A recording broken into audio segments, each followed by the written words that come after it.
Hermano, qual que é teu? Muito bem. Judite Sousa, bem-vinda. Espero que muitas vezes à sexta-feira, não sempre, mas por regra. Vai ser um bocadinho difícil no próximo mês, mas vamos ver. Muito bem. A Judite Sousa, obviamente, dispensa apresentações no que foi durante 40 anos como jornalista, mas muitos, se calhar, não sabem, é formada em História, com uma pós-graduação em Estudos Europeus, não é? Na Faculdade de Letras da Universidade de Coimbra. E esse dado é relevante para aquilo que vamos falar, porque, Judite, toda a gente diz que caiu a ordem mundial. E vamos ver aqui, creio que já estamos a ver, que a nova ordem mundial, que, enfim, começa pela queda da anterior, não foi de um dia para o outro. Se calhar começou a cair já a 11 de setembro de 2001.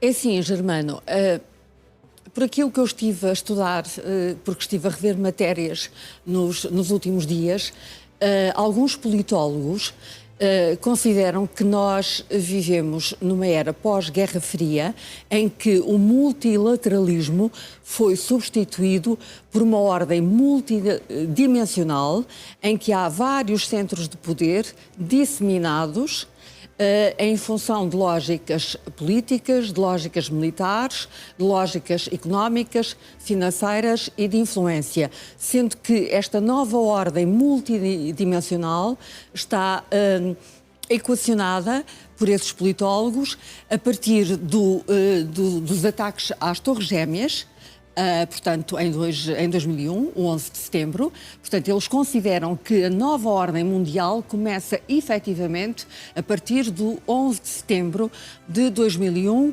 quando os Estados Unidos se lançam numa ofensiva contra o terrorismo islâmico, com o objetivo de liquidar a Al-Qaeda e de apanhar Bin Laden. Vamos falar disso provavelmente mais à frente. E que essa nova ordem mundial, começando no dia 11 de setembro de 2001, se prolonga até à invasão da Rússia da Ucrânia. E nesse movimento, tema 2, há um momento importante que tu podes falar com propriedade, estavas lá. Sim, eu cobri a Cimeira das Lajes, na Ilha Terceira, em que estiveram Tony Blair, José Maria Aznar, Jorge Bush pai e Durão Barroso. Esta cimeira foi considerada a Cimeira da Guerra, porque aqui foi tomada a decisão de atacar o Iraque. O que é que acontece? Acontece que esta cimeira foi um grande equívoco, porque estes 4 homens estavam convencidos que existiam armas nucleares no Iraque. E por isso é que atacaram o Iraque. Mais tarde, não muito pouco tempo depois, vieram a reconhecer que se tinham enganado. Deram várias entrevistas em que assumiram o erro, porque efetivamente o ataque ao Iraque foi um equívoco, porque não existiam armas nucleares no Iraque. Deixa-me só lembrar também, Judite, que além disso, o falecido Colin Powell das Nações Unidas, era secretário de Estado de Bush, faz um caso a dizer tenho provas, e ele depois disso fui enganado porque me garantiram que tinha provas, mas essas provas eram falsas. Claro. Antes do ataque ao Iraque, portanto em 2003, 2 anos antes, em 2001, os Estados Unidos lançam-se na ofensiva contra o Afeganistão, contra os talibãs, instalam-se, digamos assim, do ponto de vista estratégico para uma ofensiva militar no Paquistão, onde por acaso eu também estive. Estiveste aonde? Eu cheguei a Islamabad 48 horas depois do ataque às Torres Gêmeas e estive 4 ou 5 dias em Islamabad e depois desloquei-me para uma cidade no sul do Paquistão, para a cidade de Quetta, que é a cidade que faz fronteira com Kandahar, que era o centro religioso, o centro dos talibãs no Afeganistão. Portanto, eu estive em Islamabad, mas onde estive realmente mais tempo foi em Quetta, porque estava a meia dúzia de quilómetros do Afeganistão.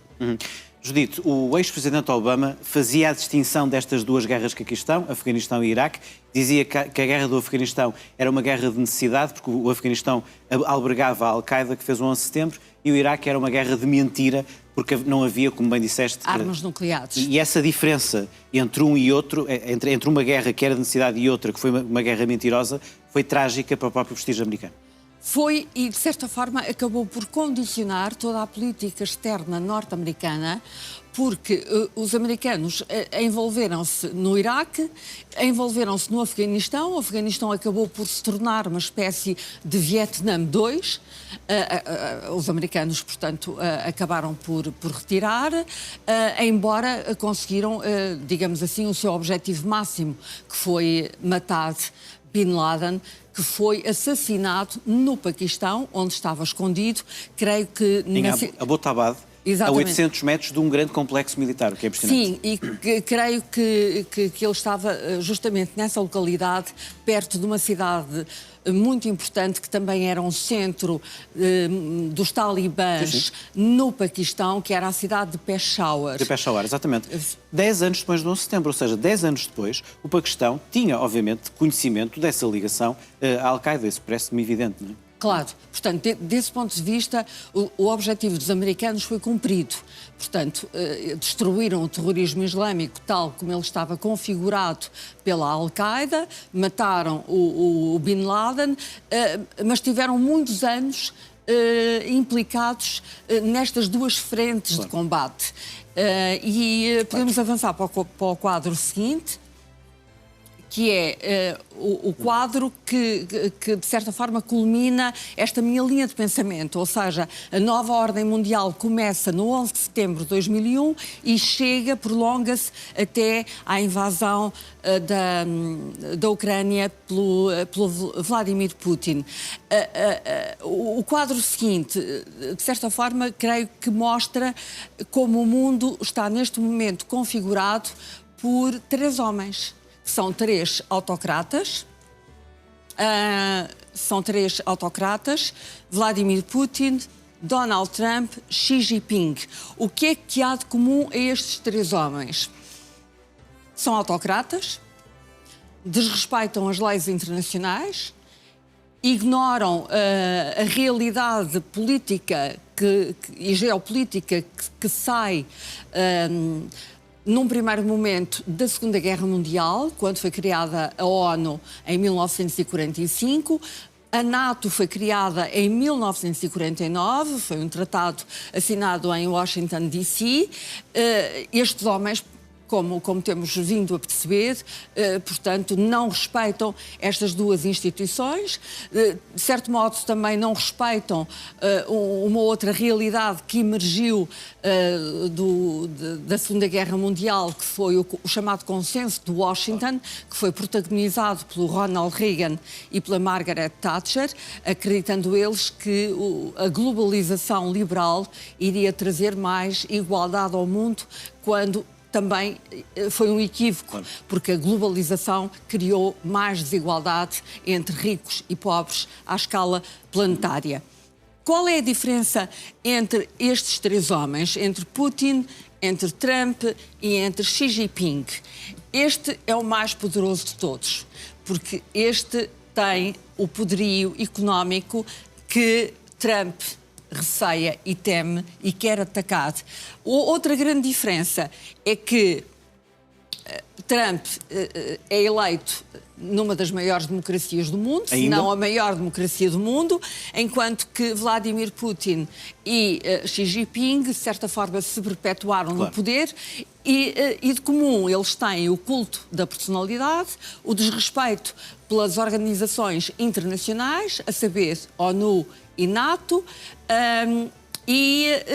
a grande diferença entre eles é que estes 2 eliminam os inimigos externos. Certo, externos não, internos. Internos. Mas aí Trump, com o que está a acontecer nos últimos dias, anda lá perto. É verdade que depois tem que recuar porque tem uma sociedade civil muito mais forte que nos outros 2 casos, ainda, não é? Sim, mas Trump não mata os inimigos internos, enquanto que nós temos um caso recente na Rússia, com com Navalny. Exato.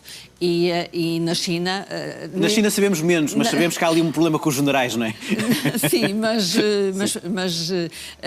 há esse traço em comum, não é? Deixa-me só notar, estava a ouvir-te sobre as diferenças e semelhanças, com interesse, e também a pensar na relação destes 3 homens com a União Europeia. Estes 2 claramente querem acabar com o projeto europeu, de forma muito clara e evidente. Sim. Este senhor não é bem acabar, quer aproveitar-se da forma como nomeadamente como este senhor está a fazer uma hostilidade à Europa e a criar aqui, como diz o Jay Carney, o Mark Carney, a geometria variável que é preciso agora, não é? É assim, vamos lá ver.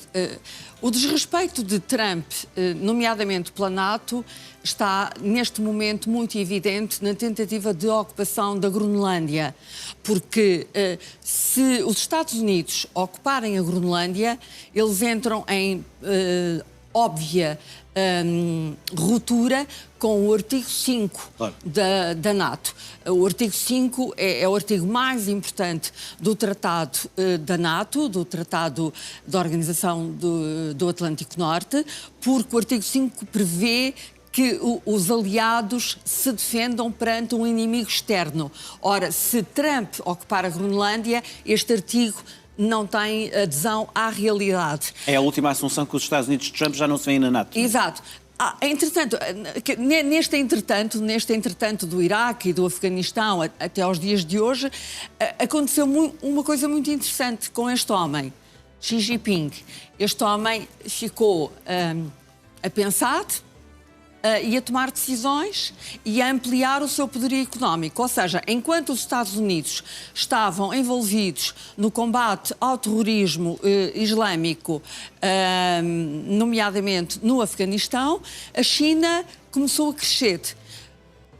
Começou a construir cidades, começou a construir aeroportos, começou a construir linhas férreas, ou melhor, a construir mais, não é? Porque já as tinha, mas começou a construir mais, começou a crescer economicamente. Xi Jinping, podemos voltar atrás, Xi Jinping aumenta a sua influência na rota, criando a Rota da Seda.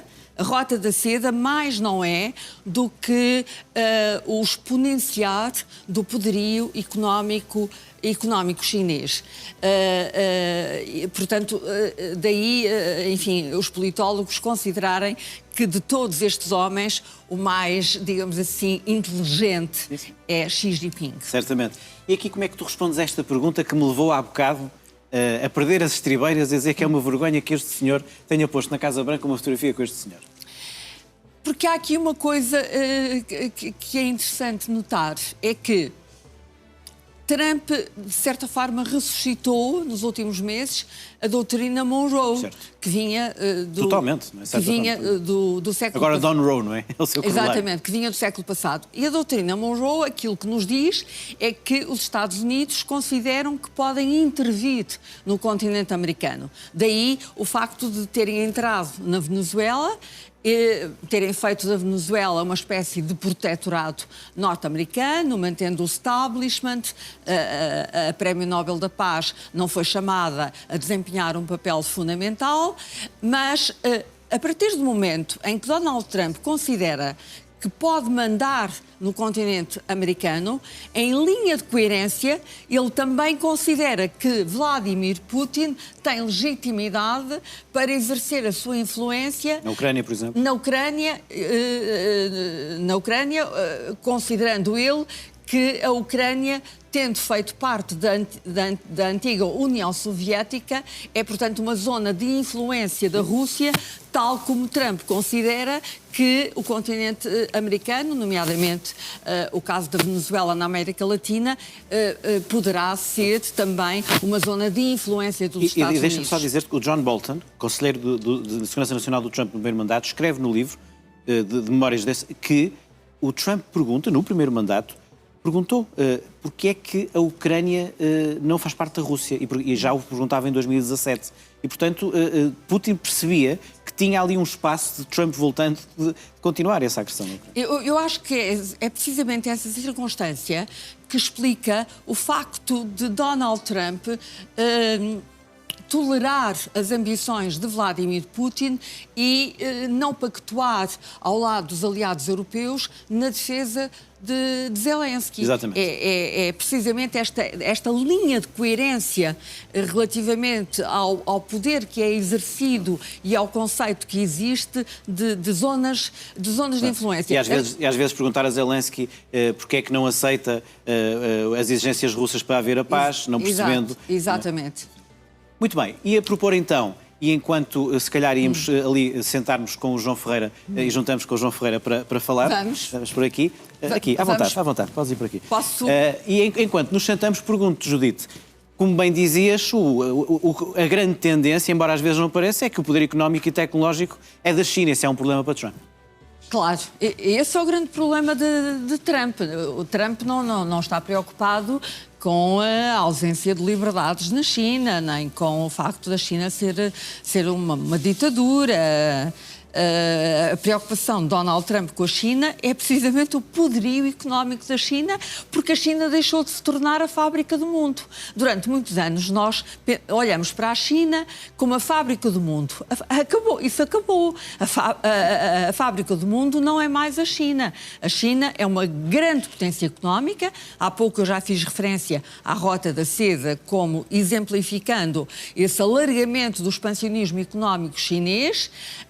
E, por outro lado, também é preciso sabermos uma coisa, é que aquela ideia da China rural também já não existe, porque neste momento a China está com uma taxa de urbanização de 67,7%, o que é de veras significativo. Muito bem, e vamos agora aqui também contigo, João, na mesa, prolongar a conversa com a China, porque outro enquadramento que se calhar alguns espectadores que conhecem muito bem a Judite há muitos anos, se calhar podem não se estar a lembrar. Tu viveste entre 80 e 82 em Macau, estiveste em Macau na transição em 99 e em Hong Kong em 97 na transição para a China.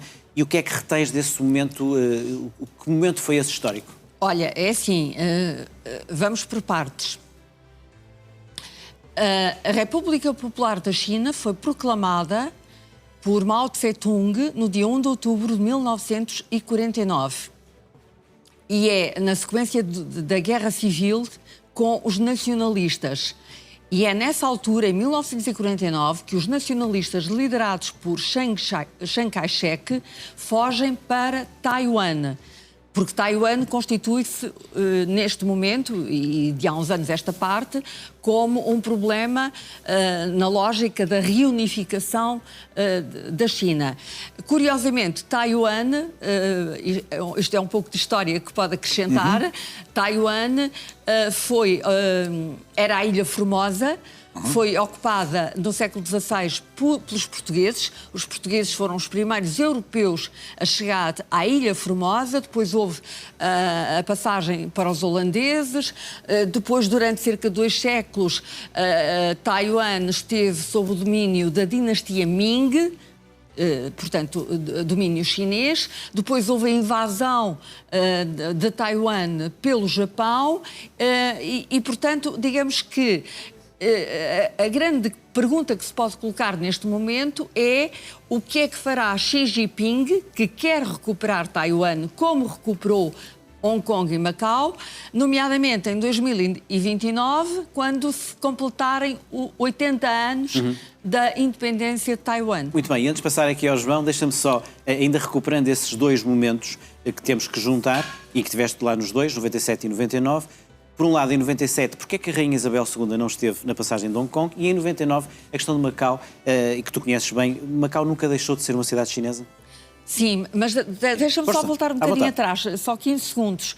Porque quando eu vivi e trabalhei em Macau, portanto, aquele período coincidiu com as reformas do Deng Xiaoping. É quando a China começa efetivamente a mudar. Porque em 81, Deng Xiaoping cria as regiões administrativas especiais de Macau e de Hong Kong. E é ele que inicia o processo de reunificação da China, dizendo diretamente aos chineses, enriqueçam. E criou depois aquele axioma... Um país, 2 sistemas. Um país, 2 sistemas. Ditadura por um lado, claro. Capitalismo por outro. É o Partido Comunista mais capitalista do mundo. Sim, aliás, devo-te dizer que Pequim, que eu já visitei variedíssimas vezes, é uma cidade tão sofisticada e cosmopolita como Paris, Londres ou Nova Iorque.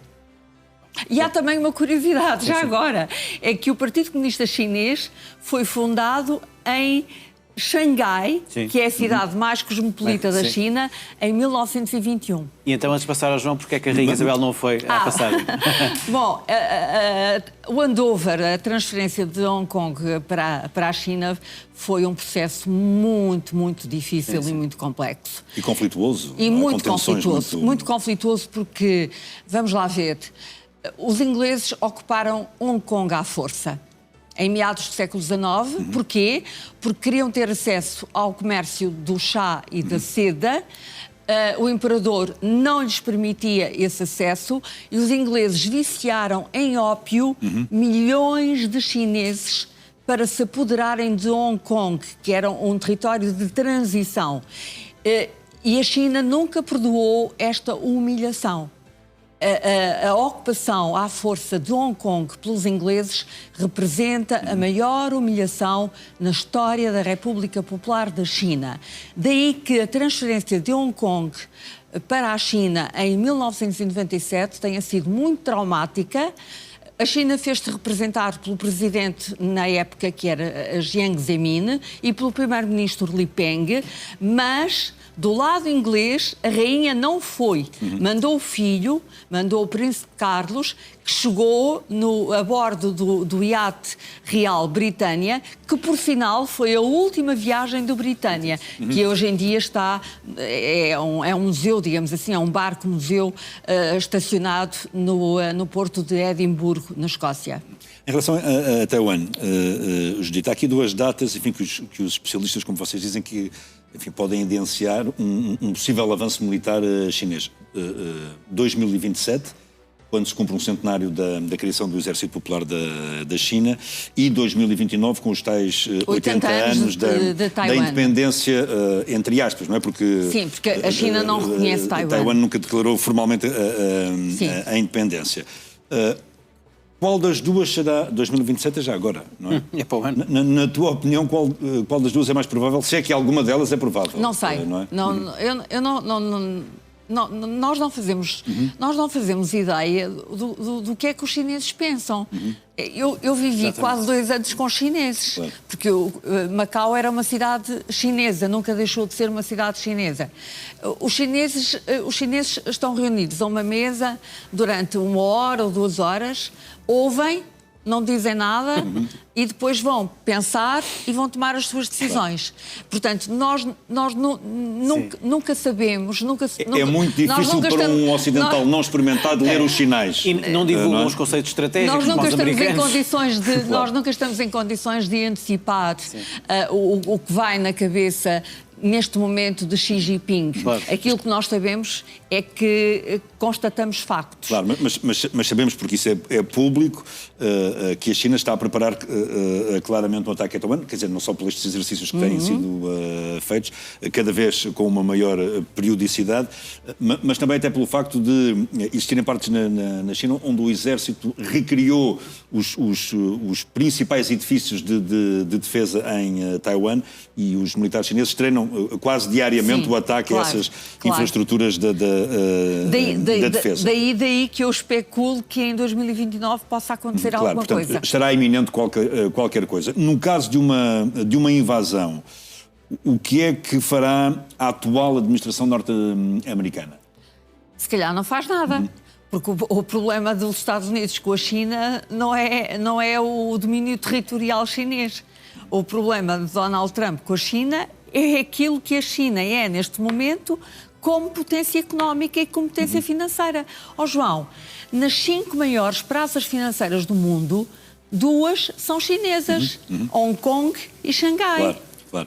Mas, enfim, na história da diplomacia norte-americana há aqui um apoio vital, não é?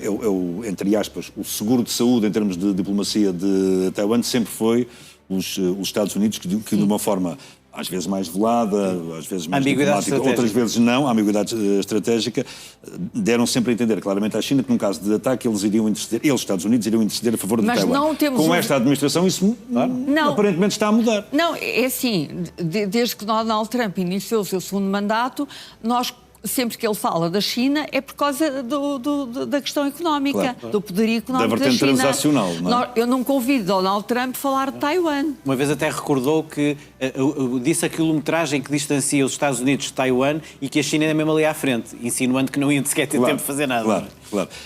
Judite, Estamos só a ver já Ainda não agora. falei da transferência de Macau. Há bocado falaste de Chiang Kai-shek, não é que estamos a ver aqui, não é? Chiang Kai-shek, exatamente. O Chiang Kai-shek era o líder dos nacionalistas, perdeu a guerra foram civil. derrotados e fugiram para Perdeu a para guerra Taiwan. civil Claro. com Mao Tse-tung e fugiu para Deixa-me Taiwan. só mencionar, quando há bocado estavam a falar, que víamos há bocado a fotografia do general Rocha Vieira, último governador de Macau, Exato.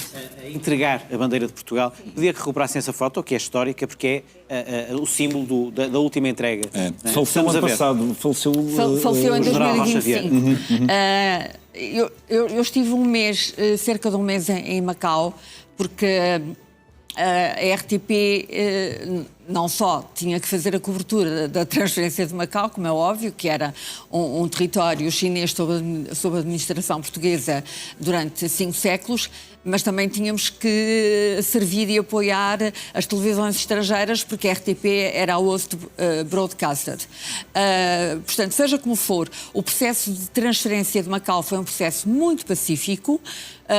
Voltou a estar o presidente Jiang Zemin, esteve o presidente Jorge Sampaio, esteve naturalmente o governador Rocha Vieira, o último governador de Macau, e esta imagem é uma imagem muito impressiva.